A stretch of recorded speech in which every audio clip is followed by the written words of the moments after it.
Okay, and then let me share my screen. Welcome to Teams. Everything that I do on here is going to be very slow because it's not the same. But one of the biggest updates for this is that I do not have capability for chat. You all who are not city employees do have the capability to chat to me. I just cannot chat to you.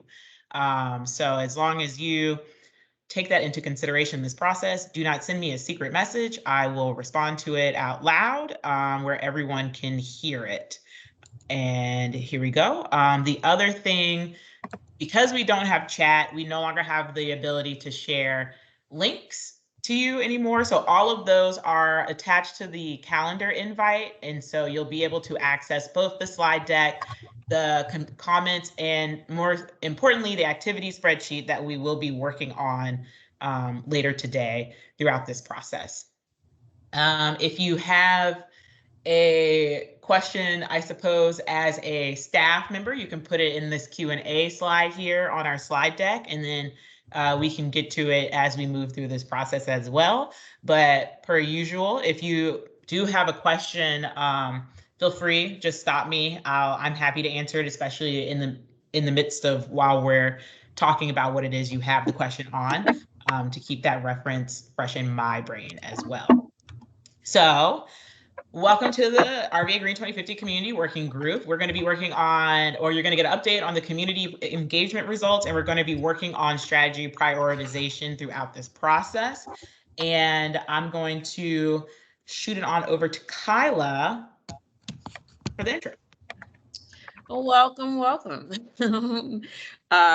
Today for our agenda, we're going to settle in and go over our ground rules. It's been a while since we've been together, so we just want to give you all a refresher. We're going to go over the community engagement results, as well as the VCU Equity Assessment, and then prioritization of what will get us to our 2030 goal. Then we'll wrap up and talk about next steps. Our objectives for today is to understand the community's feedback from our draft strategies, and to also agree on the prioritization scheme for the strategies, for which ones are going to rise to the top and which ones we may just have to wait on a little while. With that being said, for our ground rules, we want to make sure everyone is being respectful of each other, be present, everyone to participate, but no one dominates. Be additive and not repetitive. Aim for consensus. So if you can live with something, we can move on. Be open to new ideas. And if you bring a problem, make sure you bring a solution. We're going to always separate the people from the problem. And last but not least, we have our 7-second rule. So if you take too long to respond, we're going to move on. All right, back to you, Kendra. So on the first round of me discovering Teams, I muted myself and I couldn't unmute myself without stopping sharing my screen. So here we go. We're back again. All right, so process overview, just a quick reminder on where we are in this entire planning process of RVAgreen 2050. We are in the middle of our plan development for here in 2021. So we are here where the star is on refining strategies. Throughout the summer, we'll be moving into creating implementation framework and metrics. So we are going to be covering a lot over the course of the next 3 months in preparation for our fall engagement, or our fall public community-wide engagement as we finish this process here throughout the summer. Overview of what our draft structure looked like. We worked on the goals, vision, community priorities, our pathways, objectives, strategies, and we're going into our implementation plans as we move through this. One of the, just quick reminder, pathways, community working group, that is the pathway. We have 2 objectives and we have multiple strategies that fall under those objectives in this process. When we are looking at how we're going to do strategy refinement throughout this summer to get us into what we want to share with the community in the fall, we have in April did our 10/30 our surveys, as well as our Conveyo document where we got direct responses to our draft vision, objectives, and strategies. We're moving into prioritization today to really understand what values we want to see reflected in our plan and which strategies will help us the most to achieve our 2030 goals. And then as we go through the summer, we'll also be looking into what indicators we're going to use to measure success of our objectives and how can we make sure that our implementation is moving towards a more, or that we're equitably implementing our plan throughout this process. And the community group gets one additional date compared to other working groups, where we also have the opportunity to look over what the strategies are from all the other working groups. And so if you remember from one of our last couple of meetings, everyone signed up for a pathway that they were interested in following throughout the process. And so that will come back into play at that time. I believe the August 6th date. So we'll really be able to move through and get a more detailed look at what other strategies are coming from the other working groups and make sure those are connecting to the community priorities that we established over the summer of 2020, but also really tying in with a lot of the things that we've heard back from community engagement in April, as well as the objectives that we have within the community pathway as well. So for our community, oh no, wait, this is Kyla. Kyla, back to you. During our community engagement process for April, we wanted to be very transparent and very,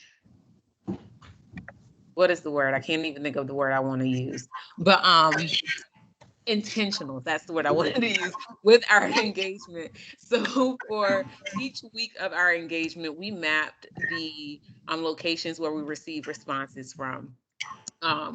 And with that, we were able to have, more targeted outreach to be able to reach out to some of the community members and stakeholders to help move our surveys out into the communities. So over time, we were able to see how the responses started to spread throughout the city. And, we see that there are still some locations that we did not reach. And, this is going to help feed into the next engagement process so we can have even more intentional, more targeted outreach in the future. So what we got back from this process, we had about 495 respondents across all of our platforms for participating. And so that includes our 10-minute survey, our 30-minute survey, the Conveyo document, as well as our in-person survey collection. And we were able to specifically in the 30-minute survey have respondents rank which strategy buckets were most effective for their, or most helpful for their vision that they created of Richmond in 2030. And so you can see that these are our top 13 strategy buckets. And we have one from the community pathway, and that's resilience planning and prioritizing historically disenfranchised communities and planning for climate impacts. But our number one here is green spaces and trees. And really, I think it's one of the most beneficial things that we can get from this ranking is not only understanding what people want to see out of the city of Richmond, but also understanding if there's something that really needs to happen in the process of creating a climate action and resilience plan, knowing what we need to lift up in our communications and education and engagement process to really help identify the connection between a greener Richmond and a lot of the other strategies that we have in this process. Hey, Kendra? Yes. I don't know how to raise my hand on Teams or anything like that, so I'm just going to call out. Of the 500 or so respondents, what percent did end up being Black or Hispanic? I think it's roughly 20% were Black, and then maybe 4% were Hispanic Latino, but all of that information is in detail available on our website, RVAgreen 2050. There's a new tab for engagement, and under April 2021, there's a table that breaks down all of the demographic responses that we got from this round of engagement, as well as our fall round of engagement. Okay, thanks. Mm-hmm. And can I ask, is everyone's or is everyone on mute? Because there's a lot of feedback that I'm hearing. I don't know. I had one question too. Mhm. So I remember from our initial, like in this initial surveys, affordable housing kind of came up to the top. Weren't there any housing related uh, feedback and that kind of bubbled up here? I'm sorry, can you repeat that? Was there any housing related feedback?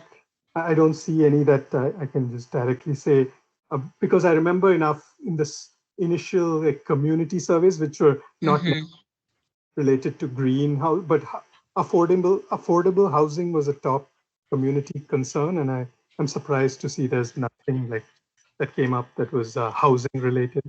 Okay, yeah. So as the climate action resilience planning process, we don't impact affordable housing in this, but it is one of our community priorities. So we're looking to see how the strategies that we have in this process relate to affordable housing, how we can integrate affordable housing into the strategy development, but we don't have any strategies specifically on affordable housing. And when later on in the presentation, there's kind of a breakdown on how we weigh out prioritization in this process. And so the housing and buildings community priority is part of the process on ranking where our impact will be in throughout this. But there was not a strategy bucket that specifically focused on that for people to rank it highly.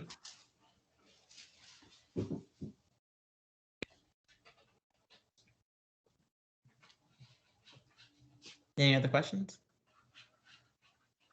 Kendra, it's Dawn. I can just add to that a little bit. I went, as you said, when you guys get into your strategies, you'll see that there's a strategy bucket called funding, and you do have a specific strategy called Affordable Housing Trust Fund, and that did make it to the top of the list.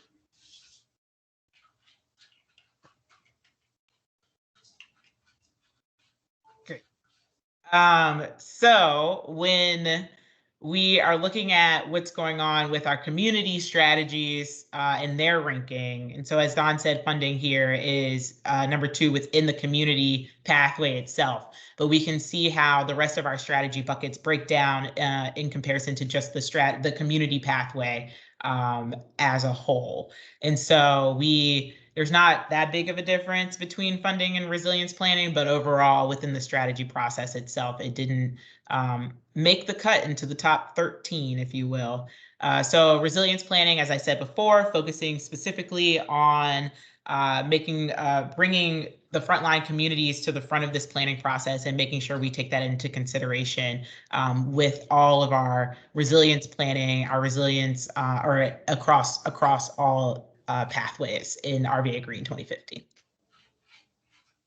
So just a quick reminder on what our Conveo document process looked like. You can see here that and for Conveo, we had the option for everyone to click on individual spaces within our document and leave comments.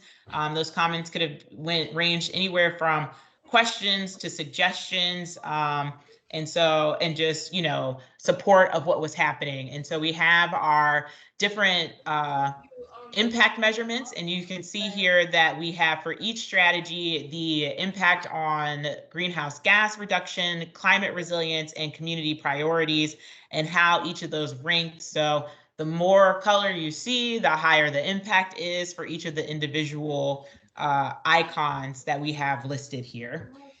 And so we received almost 200 individual comments throughout the process, and one of the things that we wanted to make sure that we did was that we would respond to these comments as well. So here we have a screenshot of what our external responses look like. So you can see that we recorded each comment or question by the strategy itself, and then have the public response for what we're doing with that comment or question moving forward. So some of these are just defining terms itself, and so those have been answered within the document itself. The other could be seeing when we will consider this process moving forward. So we have bring idea to working groups, we have to be considered during implementation, and then also updating language according to a lot of the feedback that we received.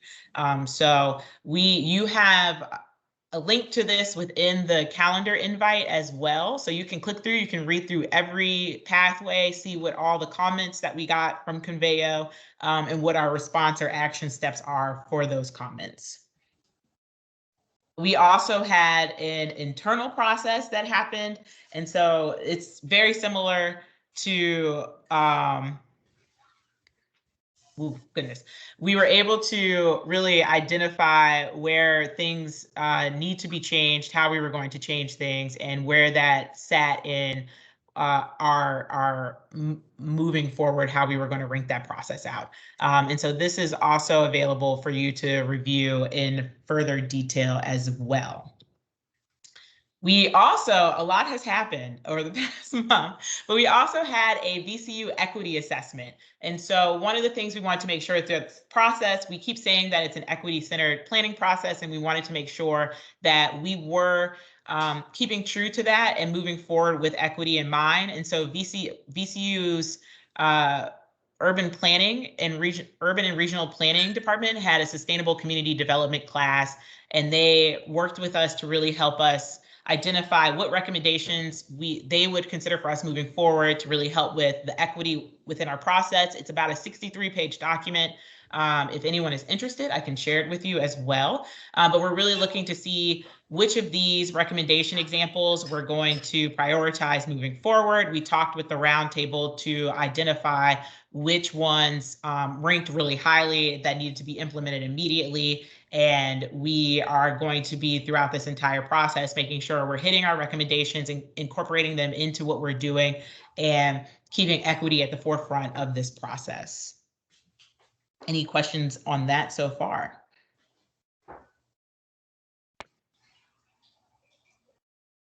Great. So we're going to move into a bit of the background on what it is that we're going to be working on today. So we're going to be prioritizing the prioritized, no, I'm joking. We're going to be working on prioritizing our strategies in the community pathway here. So why are we prioritizing? We have 188 strategies across all 5 pathways. We're really working to have a 45% reduction in carbon emissions by 2030 to really get us to climate neutral, resilient, and equitable by 2050. So we have to consider which of these strategies are going to help us meet these goals on our timeline. What resources and capacity do we have as the Office of Sustainability, and really identifying what needs to be worked on in the first phase of RVAgreen 2050. This is a multi-year plan, but every few years there will be a revision and reassessment of what we're doing and what new strategies may need to be implemented just to make sure we're staying up to date with what is needed for climate action and resilience in the city of Richmond. And so any of the strategies that don't make it to the top of our prioritization are not erased. They are just put in the appendix, and they are going to be assessed at later times. They may be connected to different departments throughout the city of Richmond, but none of these are just going to be ignored suggestions or priorities, but we're really looking to identify what it is that we want to start implementing immediately once our planning process is done. And so what we have worked on and what you saw in the Conveyo document was quantifying impacts of the strategies. And so all of our strategies had previously been ranked on their impact for greenhouse gas reduction, climate resilience, and community priority impact. And so this is, all of that was ranked from a high, medium, low level. So high was a direct impact, medium, indirect, and low was that there was no impact. And so you could see what that symbol breakdown looks like and what the definition glossary of each of these symbols would look like if you were to go through the document as a total as it stands. And so what we also did was identify each of these different impact scoring and our equity scoring. So we have greenhouse gas and resilience, as I mentioned before, but we also looked into what's the feasibility, cost effectiveness, the community support, and economic development. So we worked with consultants GreenLink to really help us identify what that looked like for each of our strategies and objectives throughout this process. And then we were identifying different ways to weigh those different impacts and equity aspects so that we could prioritize our strategies throughout this process. And so what you see here in the right side column is the final weight of each of our different factors that we were looking for, the impact score and the equity score. Our equity score is the different weights of our community priorities. And so this is a big part of where things like affordable housing, neighborhood development, community engagement, and transparency, government accountability, all those things are really also still part of our ranking process within our strategies as well. And when we bring all of that together, what we're looking at is truly what all of this will end up looking at is the final column here, which is the percent combined score. So where all of the red percentiles are, that's what we're looking to for our prioritization of our strategies throughout this. And so you can see, this is a quick screen grab of the entire process and what our ranking is for throughout the entire RVAgreen 2050. So this is including all the pathways throughout this. This is also something that you have access to. It was included in there's a link for it in the calendar invite as well as on the slide deck itself. And so when we were looking at this process, there was a consideration on how we were going to sort this information. And so we ended up really identifying the importance of combining impact and equity scores and making sure that we are not missing other aspects in the process of looking at what our greenhouse gas reduction and resilience is going to be, and that we're also not just focusing on the equitable impact, but really making sure that we are hitting our reduction in greenhouse gas emissions, building out a resilient Richmond, and making sure that the communities most impacted by climate change are going to be the ones that are impacted by our planning and implementation process. Here we go. And so when we look at what hit our 75th percentile, so this is how the objectives were chosen. Anything over the 75th percentile made it into the top list of strategies. So these are the ones that have been prioritized by the math. And so for community, we have 13 total strategies that made it into prioritization. We have 11 in objective 1. So objective 1 focuses specifically on it focuses on communications, engagement, and government accountability. And then objective 2 for community focuses on building out a climate resilient and equitable Richmond. When you look at what this overall looks like, so for our top 3, all 3 of them are from objective 1. We have climate impact grants, community benefit grants, and community engagement. And then our bottom 3 are carbon offsets, the community response, and emergency preparedness. And so one of the things that we'll be working on is really identifying if these should be our top objectives, if there's arguments to bring others that are not in the top 75th percentile up into our prioritization, and then really just have a good understanding of what our implementation plan is going to look like moving throughout the summer and what it is that we will be sharing with the community in the fall. Any questions? Great. So Kyla, I'm going to have you introduce the activity, and I will be trying to break everyone into breakout groups, but also that means I can't share my screen. So I got you. I think I got it. Okay, there we go.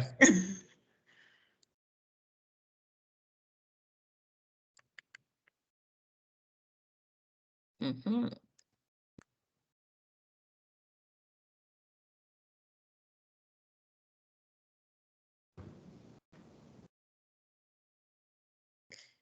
Didn't realize how slow this stuff was. All right, so for today's activity, we're only going to be in our breakout rooms for approximately 40 minutes.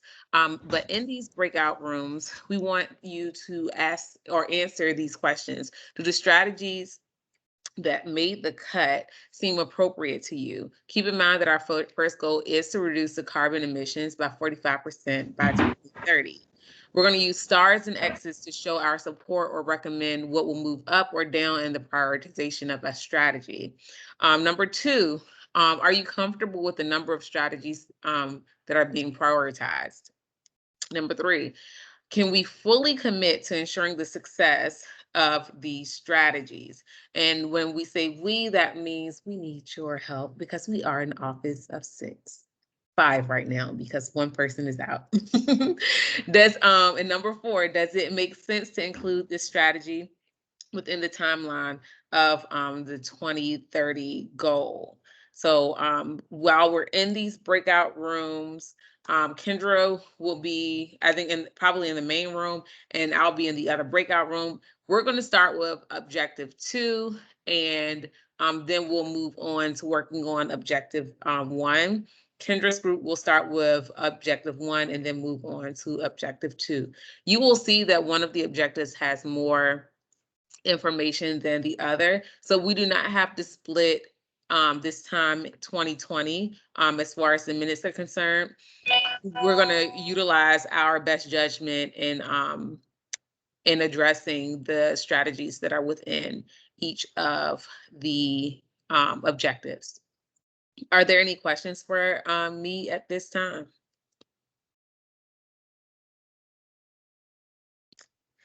If not, are we taking a break, Kendra?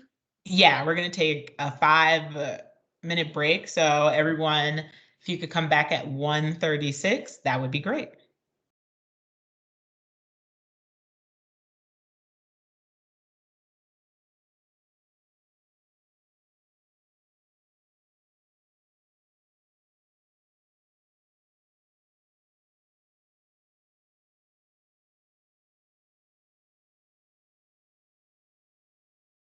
Is everything okay with the breakout rooms? You didn't Yeah. either? I don't think so.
Ain't hear nothing nobody saying.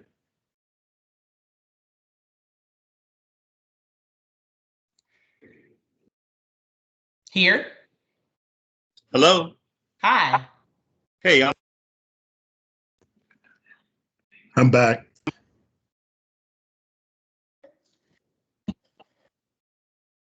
Yeah. Welcome back, everyone. It's been 5 minutes. I felt short. So if there's no questions, I am going to open up the breakout rooms so we can get started on this process. Once again, the activity sheet that we will be working on is available in both the slide deck and the calendar invite that was shared with you. If you are going into a breakout room, you are going to start on tab 2. If you are staying in this room with me, we will be starting on tab 1. All right, and for those who haven't been in a Teams breakout room before, there is a slight delay before the room opens. So I hope that no one has any questions. The rooms are opening now, and we will, well, there's only one room. So the room is opening now, and we will move on from there.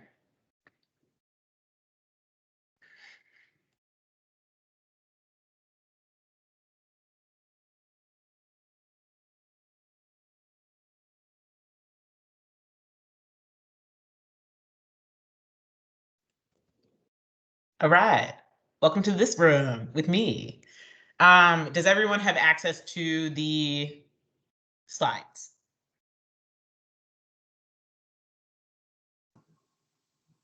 Yes. Cool. I'm going to take that as a yes and call it a day and move on with that. So what we are on objective 1, ensuring the historically disinvested communities are most affected, blah, blah, blah, blah. And what we are going to do is you can see here that we have, what is this, 11, I believe, of the strategies fell into the 75th percentile of our ranked process. And going through, and I would like for everyone to give a star for those that you believe that are your top prioritized ones. And then we can use the X's to show the ones that you think need to move down in this prioritization. And I think it will be easier if that is a individual project for you guys. But there is a tricky part about the stars. You do have to click on them first and then click to move it. So click to get the blue box and then click to move.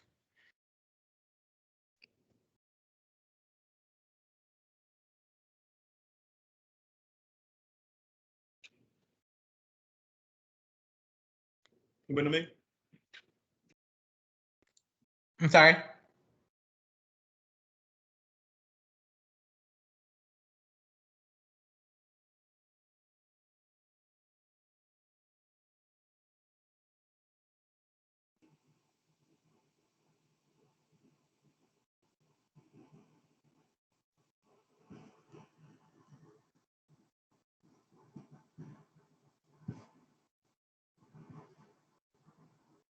Sorry, I think I misunderstood. This is not the deck that is the first attachment called slide deck. Is it that one? I believe it's activity Okay, sheet. spreadsheet. Okay, so Yeah, I think so. does the spreadsheet have those stars and? Yeah, it has the stars. It's super colorful. Prioritization activity. Yeah. Oh, I see the stars. Yeah.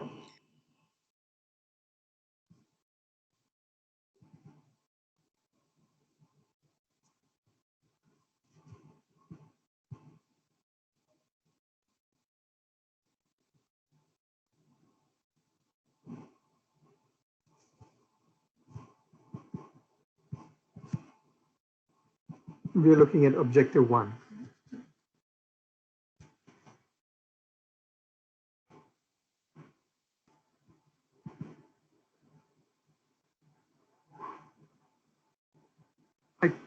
Kendra, you're on mute.